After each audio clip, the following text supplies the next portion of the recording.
Assalamualaikum warahmatullahi wabarakatuh. Salam dan bahagia. Kali ini kita akan membedah mengenai game online, tentang motif dan dampak psikologis bagi para penggunanya. Sebelumnya, mari kita cek fakta terlebih dahulu. Di Indonesia terdapat lebih dari 100 juta pengguna game online hingga sekarang. Dari sisi karakteristik, jumlah pengguna terbesar berada pada rentang usia 16 sampai dengan 34 tahun.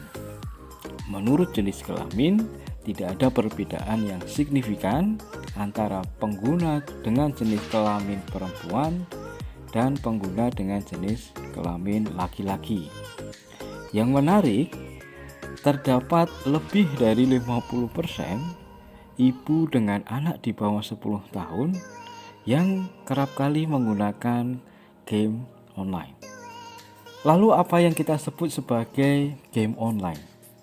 Game online adalah sebuah permainan digital yang dimainkan ketika perangkat terhubung dengan jaringan internet, serta memungkinkan penggunanya dapat terhubung dengan pemain-pemain yang mengakses game tersebut di waktu yang sama. Pertanyaannya, kenapa orang gemar memainkan game online? Mengacu pada pendekatan use and gratification, ternyata game online merupakan media yang digunakan seseorang untuk memuaskan dua kebutuhan yang ada di dalam dirinya, yaitu kebutuhan psikologis dan kebutuhan sosial. Apa saja aspek-aspek atau kebutuhan psikologis dan sosial yang terpuaskan manakala bermain game online? Mari kita bahas satu persatu.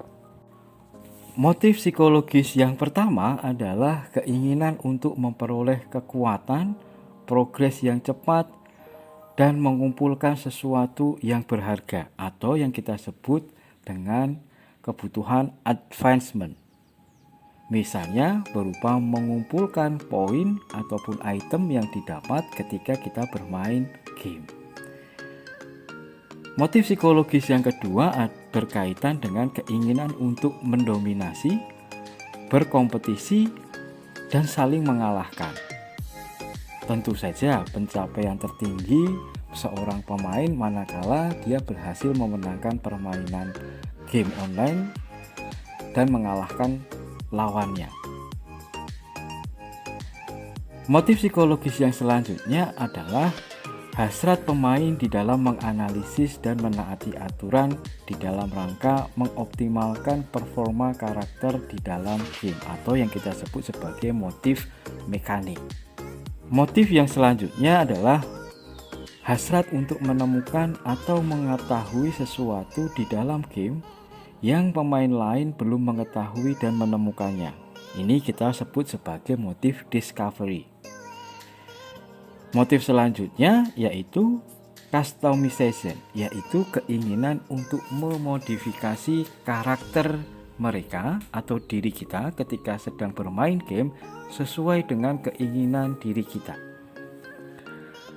Motif yang selanjutnya adalah keinginan untuk menciptakan sebuah persona dengan latar cerita dan berinteraksi dengan pemain lain untuk menciptakan improvisasi cerita seperti yang ada di dalam game, atau kita sebut sebagai motif untuk role play. Yang terakhir adalah motif escapism, atau keinginan untuk memanfaatkan game sebagai sarana untuk melampiaskan dengan menjadi orang lain di dunia yang berbeda dengan kehidupan nyata. Sedangkan motif sosial yang terpenuhi ketika kita sedang bermain game secara online, yang pertama adalah motif socializing, yakni motif yang mendasari seorang pemain untuk membantu pemain lain serta berbincang dengan pemain lain melalui game. Yang kedua adalah motif relationship, yaitu motivasi menganggap game sebagai sarana untuk berinteraksi dengan orang lain dalam konteks bermain game.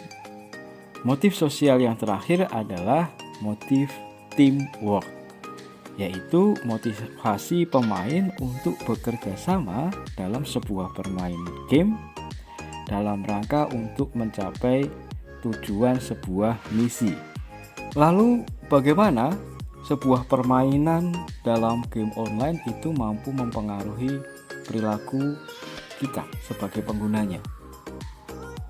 Menurut sudut pandang ilmuwan, memang terdapat kaitan antara memainkan game dengan perilaku dan pola pikir penggunanya dalam kehidupan sehari-hari. Terdapat dua pendekatan dalam psikologi untuk menjelaskan bagaimana game online atau permainan di dalam sebuah game itu mampu mempengaruhi perilaku penggunanya. Yang pertama, pendekatan belajar sosial, dan yang kedua adalah pendekatan dari teori skrip. Pada teori belajar sosial, menganggap bahwa paparan media kekerasan atau agresif mengarah pada priming agresif atau cara berperilaku yang telah diprogram sebelumnya. Melalui desensitisiasi, di mana setiap pemain bisa menjadi terbiasa dengan stimulus kekerasan seperti yang ada pada permainan game. Nah, pada akhirnya seseorang yang sering menggunakan game dengan genre kekerasan atau perang-perangan, maka seseorang akan menjadi terbiasa dengan perilaku-perilaku agresif seperti yang dicontohkan di dalam game tersebut.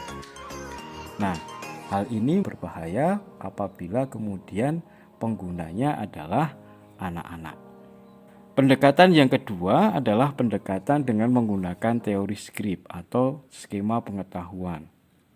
Di dalam teori skrip pada dasarnya menyatakan bahwa setiap perilaku itu mengacu pada pola-pola tertentu yang dikenal sebagai skema pengetahuan yang ada di dalam diri seseorang.